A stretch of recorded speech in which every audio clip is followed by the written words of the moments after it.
Hello friends, আজকে বানাবো চাল কুমড়োর পুর। চাল কুমড়ো আমার ঘরে ছিল, দেখছেন আপনি কাটা পোর্শনটা। তো চাল কুমড়োকে এভাবে কাটতে হবে পুর বানানোর জন্য। এই এরিয়া থেকে আপনি স্লাইস কেটে নেবেন, পাতলা পাতলা স্লাইস কেটে নেবেন। এরকম স্লাইস হবে, এরকম হবে। এবং এটার মাঝখান থেকে এভাবে একটা চিরা দেবেন, লঙ্গিটিউডিনালি, যাতে এখানে পুরটা ভরা যায়। এভাবেও দেওয়া যেতে পারে। ওকে, স্টাফ করার জন্য নারকেল আর রাই নিয়েছি আমি, সর্ষে নিতে পারেন আপনি। এবং এটা হলো ছোলা ডাল, ছোলা ডাল ভেজানো আছে। ছোলা ডালকে মিক্সারে পেস্ট করব, বাট একটু রাফ রেখে দিতে হবে, খুব স্মুথ পেস্ট করব না। আর নারকেল এবং রাই এই দুটোর ভালোভাবে স্মুথ পেস্ট বানিয়ে নেব। সঙ্গে দেব দুটো কাঁচা লঙ্কা। তাহলে আমি পেস্ট বানিয়ে নিই।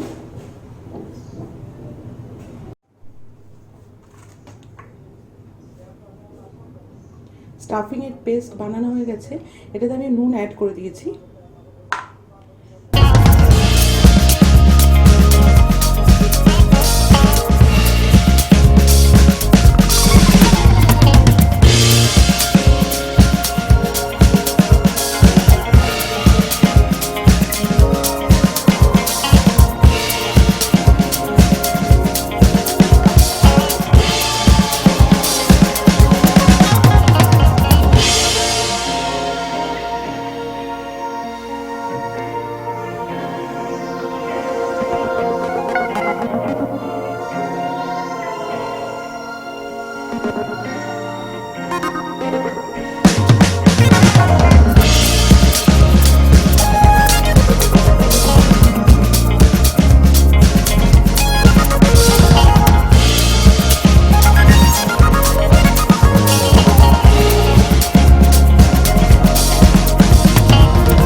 শুরুর দিকে একটু কম আঁচেই কুক করতে হবে, কারণ যে চাল কুমড়োগুলো সেগুলো তো কাঁচা আছে, সেদ্ধ করা হয়নি।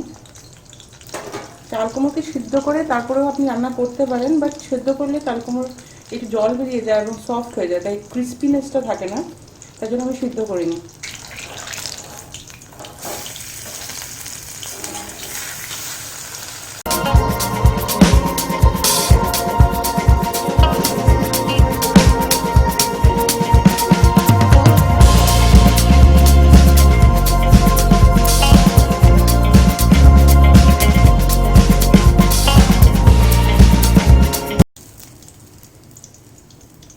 হয়ে গেছে। এবং দেখুন, এই পুরটা দেখলে আপনি বুঝতে পারছেন কতটা ক্রিস্পি হয়েছে। You see how much it is crispy, really crispy.